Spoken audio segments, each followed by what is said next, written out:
Në një ditë do të kthehemi tek ai Zoti i Madh te bareke ve teala. Andaj kush e zbukuron takimin me Allahun në dunja, Allahu xhallahu ala do t'ja zbukuron takimin atij në ditën e Kiametit. Allahu subhanahu wa taala, ju vllazit e mi, dhe do ta përfundojmë me një ajet kuranor, thot: "Walladhina idha fa'alu fahishatan aw zalamu anfusahum dhakaru Allah wastaghfiru li dhunubihim." Ata të cilët edhe kur i bëjnë mëkate Allahut, kur i bëjnë mëkate Allahut, ata prapë se harrojnë Zotin. Që do të thotë, pasha Allahun azza wa jall, feja islame nuk kërkon për njeriu të bëhet idealist, o ju vllazë. Se asnjëri prej ne nuk mund të bëhet idealist.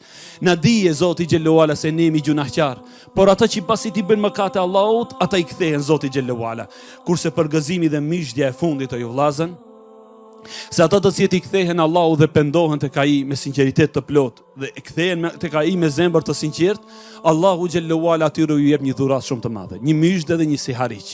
Ajo është se Allahu xhallahu ala dashurohet për ata.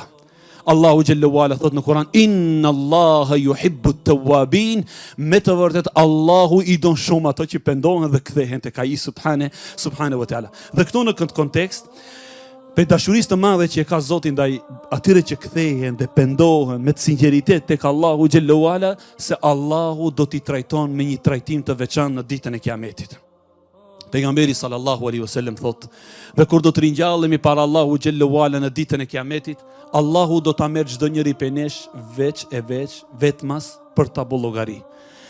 Dhe atij besimtari që është kthy tek Zoti xhallahu ala do t'i thot: "O robim, atë kujtohet filan mëkati dhe filan gjunahi?" Se kthehemi tek esenca e bisedës legjeratës.